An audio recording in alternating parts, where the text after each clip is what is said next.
I just want to share with you guys my encounter with God's love that I had.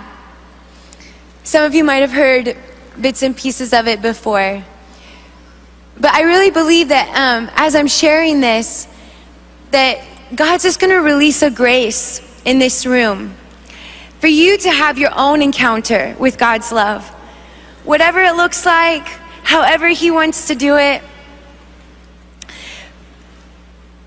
I had a pretty rough weekend, and I was driving from out of town back into Redding, and it was a Sunday night, and we had a guest worship leader that night. His name's Anthony Skinner. Anyone know that name? Yes? And I got in, and I was walking up towards the front, and I saw Chris Valentin, and I kind of was falling apart. I just needed a dad. And he looks at me, and he knew it, he saw it, and he just went. And I ran over there, and I hugged him, and I just was crying. Worship started, and all of a sudden, and let me just remind you again, okay?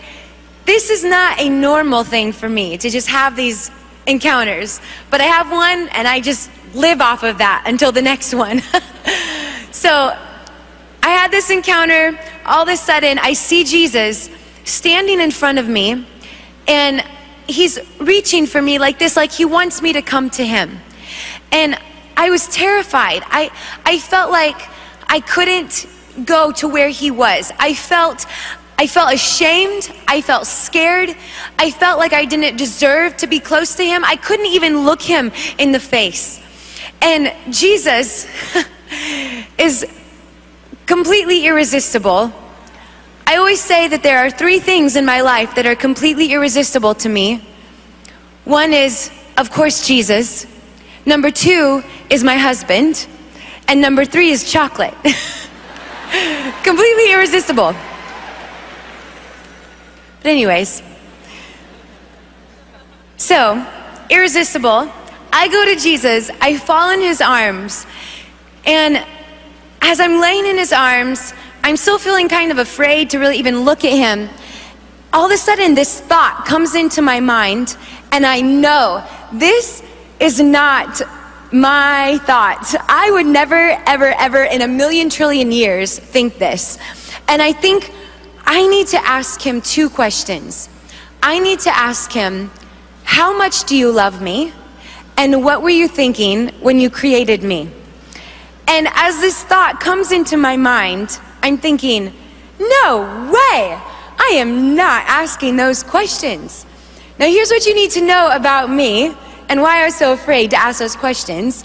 One is, when I was a little girl, I had heard someone say something, and long story short, I got it in my head somehow that I was a mistake.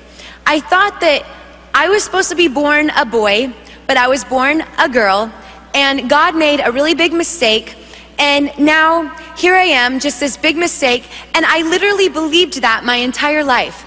And to ask God, what were you thinking when you created me?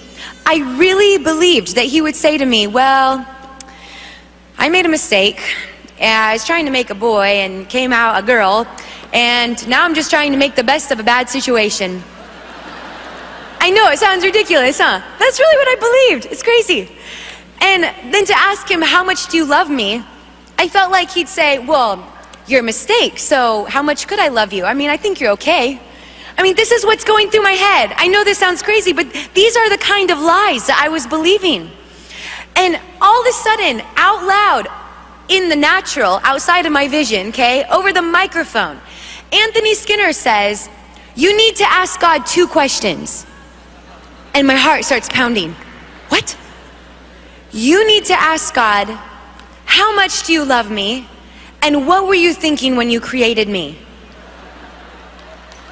What?